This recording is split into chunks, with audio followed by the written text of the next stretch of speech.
Hello guys, मी नेहा. तर आज होते बड्डे मॉर्निंग, म्हणून मी गेले होते सेल्फ पॅम्पर करायला पार्लरला. सेल्फ पॅम्पर करून झाल्यानंतर आमचा प्लॅन होता स्नोवर्डचा. मला एक्सपिरियन्स घ्यायचा होता म्हणून मी गेली होती. तिथे तिकीट वगैरे काढून घेतलं, पण तिथे स्लॉट असतात 1-1 तासाचे. तर आमचा 1:10चा स्लॉट होता. 1:10चा स्लॉट असल्यामुळे टाईम तो झाला नव्हता, म्हणून आम्ही बाहेरच टाईमपास करत होतो. त्यानंतर आतमध्ये गेलो. आतमध्ये गेल्यानंतर गाईज मी तुम्हाला सांगते, ज्याला पण जायचं असेल त्याने ज्याचे त्याचे सॉक्स घेऊन जात. जो सॉक्स घेऊन जात नाही त्याला तिथे परचेस करावे लागतात, कारण ते कंपल्सरी आहेत.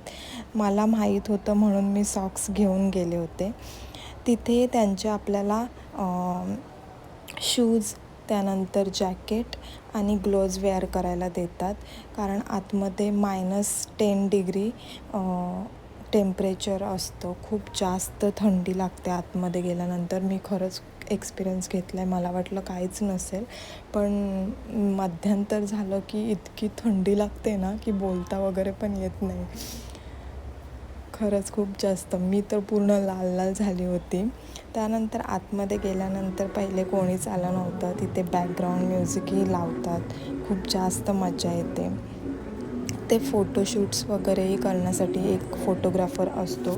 तो त्याच्या मनाने फोटो वगैरे काढतो. जर आपल्याला हवे असतील तर बाहेर आपण संपल्यानंतर त्याच्याकडून पैसे पेमेंट करून घेऊ शकतो. व्हिडिओजही काढू शकतो. जर आपल्याला पाहिजे असेल तर तो देतो. त्यानंतर मला इथे वाटलं की गरम असेल म्हणून मी गेले, तर तेवढाच टेम्परेचर होता. मग काय व्हिडिओ काढून घेतली आणि मग थोडी मस्ती केली. तुम्हालाही जर इथे जायचं असेल तर नक्की विजिट करा आणि मज्जा करा. भेटूया नेक्स्ट व्लॉगमध्ये. Thank you for watching. Bye bye.